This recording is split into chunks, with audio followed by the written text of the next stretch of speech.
Darksiders, a game known for its apocalyptic theme, its visceral combat, and its low quality PC port.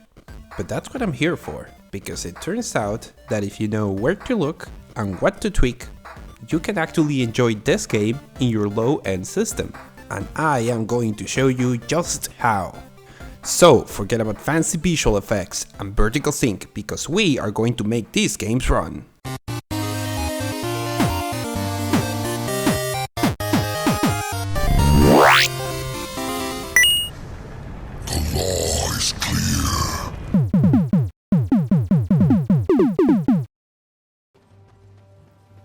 So we all knew that full settings weren't really going to work very well for this game, especially in this low-end computer. But I wanted to try it anyway, especially in this area here at the start of the game when there's so little going on. And so far, it isn't that bad.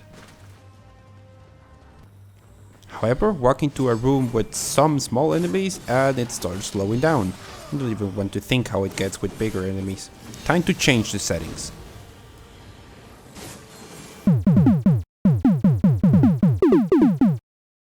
So, I have reduced the resolution to 720, I have turned off vertical sync, and now I'm going to... Wait, what are all the graphical options? Are there no graphical options? So yeah, according to the internet, this game has no graphical options. Well, at least we managed to change the resolution and turn off vertical sync. Let's see how it plays now. The increase in performance isn't as dramatic as you will come to expect, but the difference between 15 frames and 20 is very important. While fighting indoors, the game maintains its performance, even when big enemies like this guy are involved. But as soon as you step out, even with a couple of enemies, you start losing performance very quickly. So it's time for my first tweak.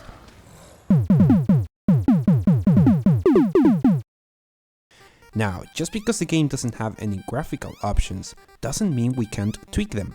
What you need to do is to go to your video card's control panel. If you have an NVIDIA card, even if it's an old one like the one I have used in previous videos, you can search for the NVIDIA control panel. If you have an integrated Intel HD card, like the one I'm using for this video, you can search for the Intel control panel. If you have no Intel control panel installed, make sure you're using the latest Intel HD drivers. Also, make sure you're not using a customized driver from your PC manufacturer. I do not own any AMD video cards, but if you have one, I know they have their own control panel, so make sure to check. There are plenty of options to play with on the NVIDIA and AMD control panels. However, be aware that we're changing the graphics artificially in a way the game did not intend to, and these can lead to some counterintuitive results. You may have to experiment a bit. My suggestion is that you pick a spot in the game with little going on, such as this spot at the start of the game. Take note of the current frame rate, try different things, and check the results. For example, without changing a thing, the cutscene from this area works in around 45 frames per second. Going to our control panel, there are some things we can change that are safe bets, such as turning off the anisotropic filtering and making sure the anti-aliasing is off. Sure enough, the same cutscene is now between 50 or 60 frames, so we can expect to get a couple of frames from more intense gameplay. However, some changes require more careful testing. For example, changing the power management to maximum performance and the texture filtering to high performance has the paradoxical result of making the game so slow it is unplayable. If you have an integrated Intel HD card, such as the one I am using for this video, you have less options, but that doesn't mean you can still not tweak.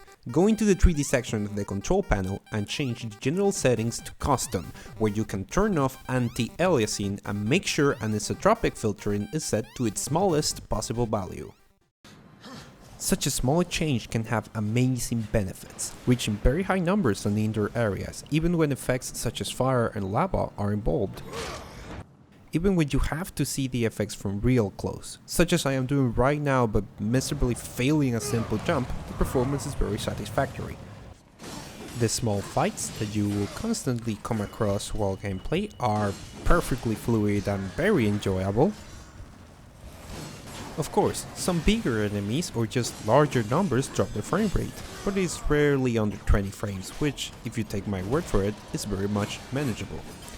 There is, however, one last tweak that I want to show you that will increase our performance in moments that really need it, especially in the sections that take place outside in very big maps.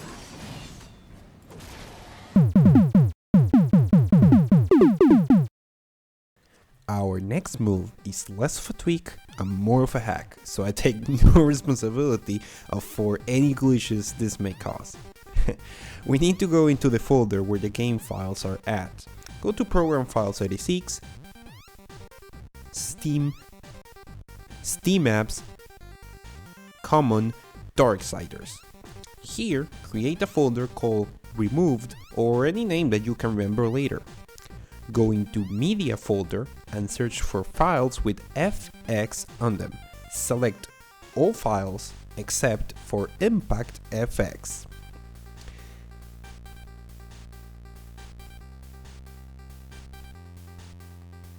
Now, cut them and put them into the Remove folder we just created. Go back and make sure you have removed them and that Impact FX is still there. Also, make sure you accidentally did not remove a file called BFX shared. You need both these files on the correct folder for the game to run. What we just did is very simple. This file stored data for most of the fancy effects that the game uses. By removing them, we're making the game unable to show those effects. Now, the effect this has on performance is really relative. It depends if you're in an area where many of these effects were used. However, as you play more of the game, you will definitely see an overall improvement. With all those tweaks on, even while fighting enemies outside, I very rarely saw the frame rate drop under 20, and I never felt it was preventing me from playing. Fighting big enemies outside, game it felt perfectly usable. Hell, I must say I'm really enjoying it playing now. Flying and shooting around in this very much scene and punishment area, no problem. Oh, action cutscene. Not any problem here either. Cool.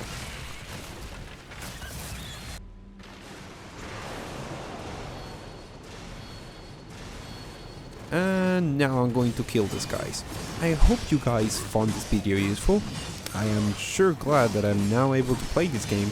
If you enjoy it, be sure to like it and subscribe so I can keep making more games run on low-spec systems. Until next time.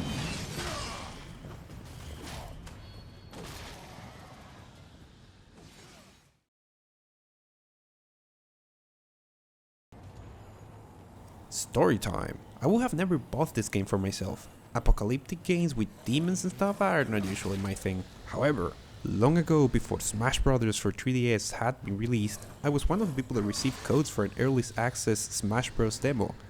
I took a couple of the codes, asked on Reddit if someone wanted them, and gave them to the first 2 people that answered.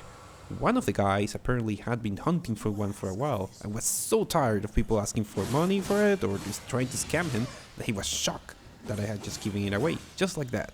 So he went and he sent me a Steam code for this game.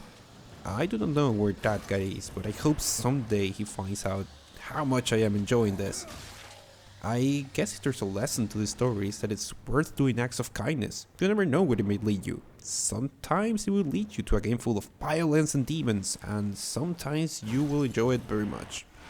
Ooh, piece of hearth, I mean limestone, damn it!